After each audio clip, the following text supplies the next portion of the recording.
Never mess with a wrestling coach, that's what I have to say. I was afraid he'd put me in a headlock if I didn't show up tonight. So, listen, it is an honor for me to be here at the Oneida County Republican Committee dinner. I didn't expect that there would be such a breaking news day in my life, but on the way up here, we got word that Elise had decided that she wanted to pursue other things. And I want to just say at this point that Elise Stefanik is a great, great public servant. She served with distinction, bright and articulate, and I know we won't see the last of her. But you know, as many of us know that are in politics, this is a grueling business. You're in a fishbowl, and it's tough on the families.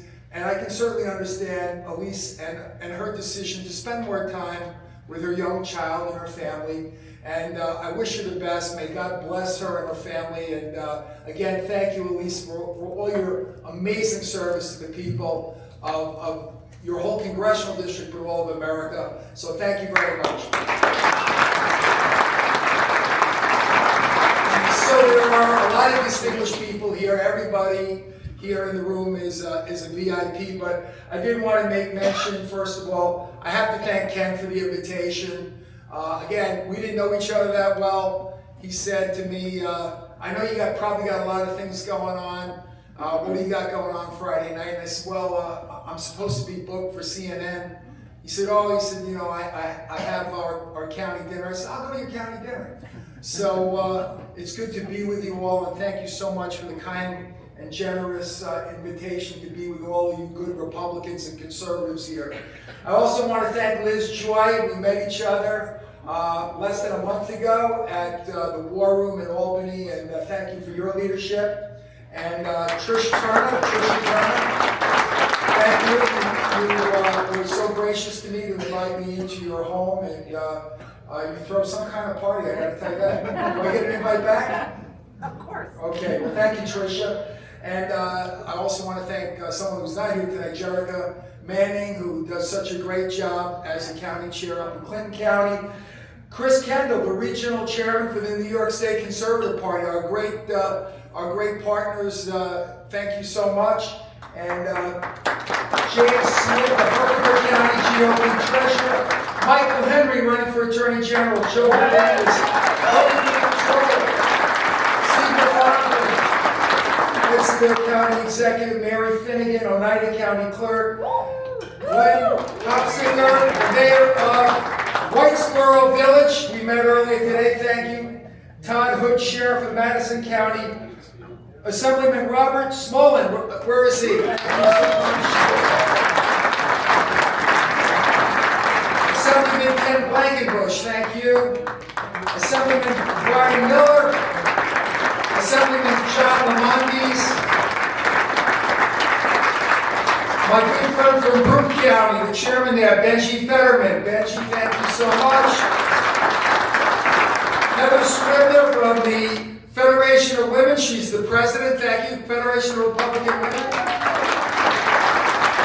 And Chris Esposito, the Oneida County president of the New York Republican Federation. Thank you. If I missed anybody, I'm sorry. I apologize. I'm looking forward to meeting each and every one of you.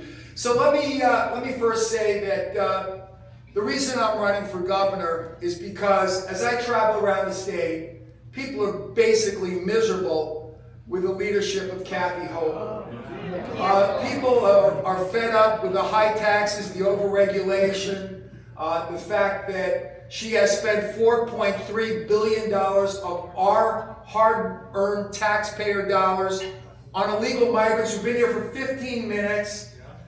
We don't know where they came from, they haven't been vetted, they show up on the door, they haven't earned a thing, and they get free lodging, free food, free transportation, a free cell phone, all paid for by you, the taxpayers. I think that's wrong.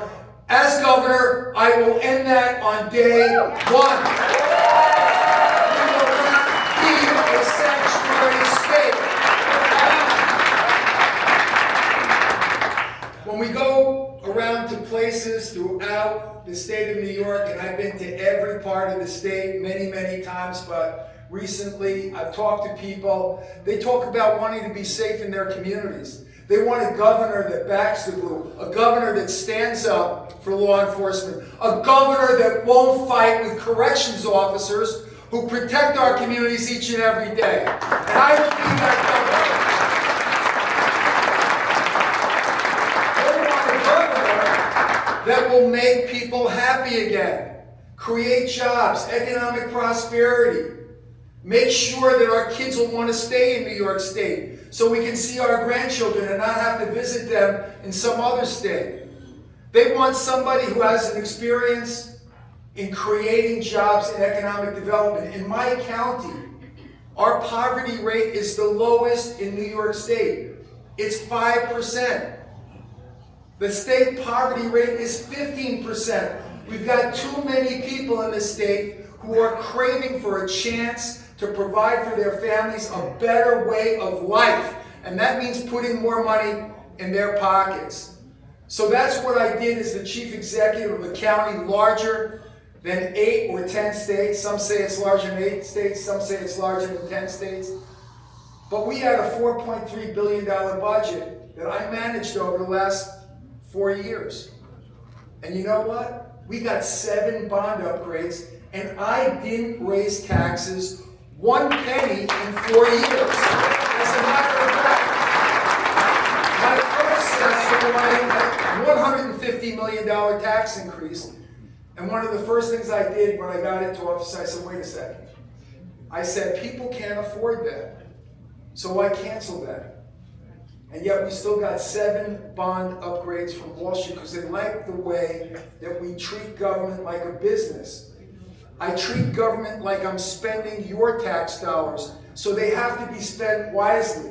We got to make sure that government is cost-benefit analysis when we spend money, not just spend it willy-nilly on programs that don't help anybody, programs that don't make our lives better.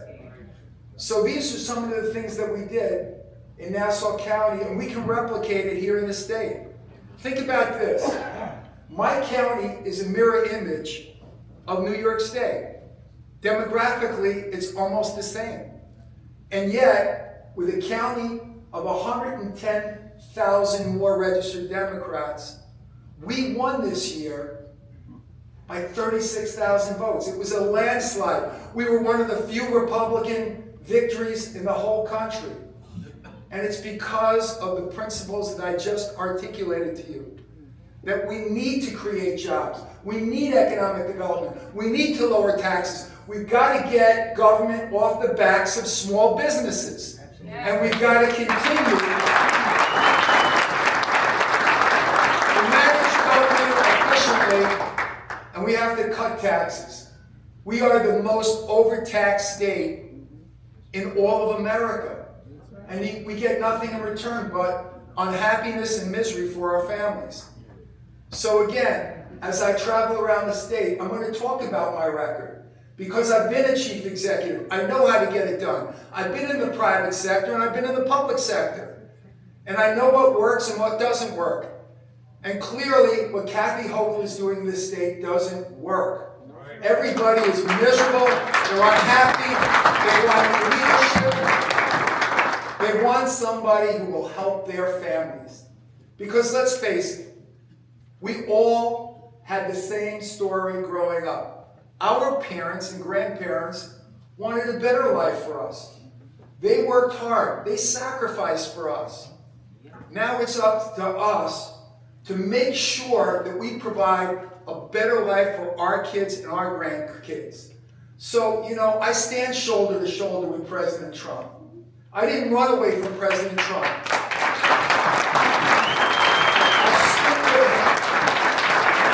He was right.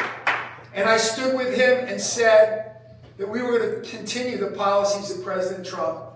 And that's why I signed the most comprehensive agreement with ICE of any county in America. And I'm going to do that as your governor. We're going to get illegal migrants who are criminals out of our state to make sure that our communities are safe. Now, when I did this, People said to me, you're going to lose the Hispanic American vote. They're not going to vote for you. It's going to be really bad politically. And I said, I don't think so. I'm going to go into those communities. I'm going to talk to them and tell them why I'm doing it.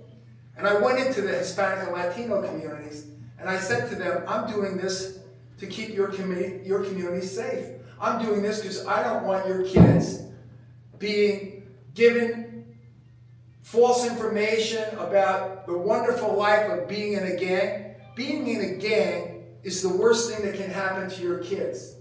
And I said that to them. And I said to them that I was going to make sure that their schools weren't overcrowded. So you know what? I got 56% of Hispanic American and Latino voters. Because they like my message. I went into African American communities that Republicans typically don't go to. And I told them, I'm a Republican, I have American values, this is what I stand for. I didn't try to be a phony, but I said, how can we make your lives better and your kids and your grandchildren so they stay here and prosper? And we had this dialogue and we worked together. A typical Republican in New York State gets 9% of the African American vote. I got 32% of the African American vote. I got the Asian American vote. Independent women voted for me in a majority, something that doesn't usually happen to Republicans, and independent men voted for me. So the point I'm trying to make is, I don't run away from my Republican values. I don't run away from my American values, the things that my parents taught me. And by the way, both my parents were World War II veterans. Not many people can say that. My mother joined the Army. My father said it because she didn't want to be left out of the good fight. But I got to tell you, I didn't try to be somebody else.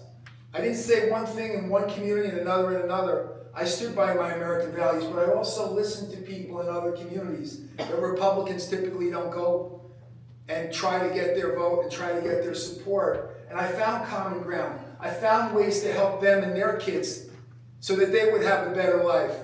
And that's what we have to do here in New York State. We've got to build coalitions.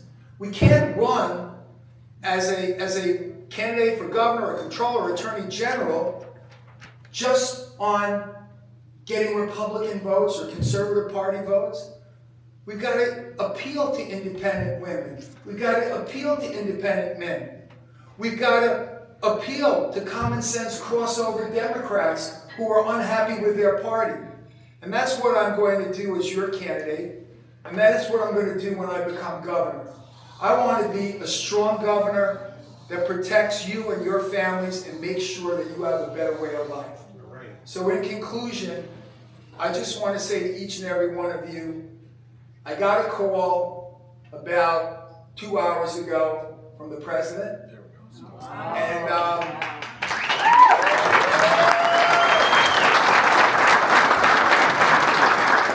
he said to me, what are you doing? I said, I'm in the car. He goes, where are you going? I said, I'm going to Oneida County. They have a Republican county dinner tonight, and I'm speaking there. And he said, well, make sure you tell everybody in Oneida County that I send my best and I appreciate their support.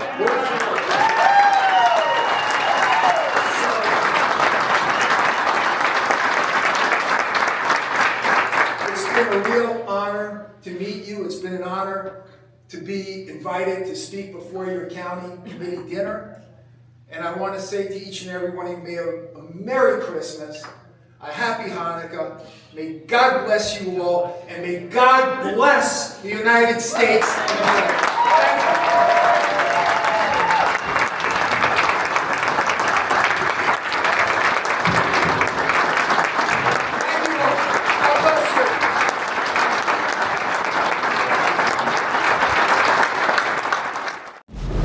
Be bold, be you, and let your soul shine.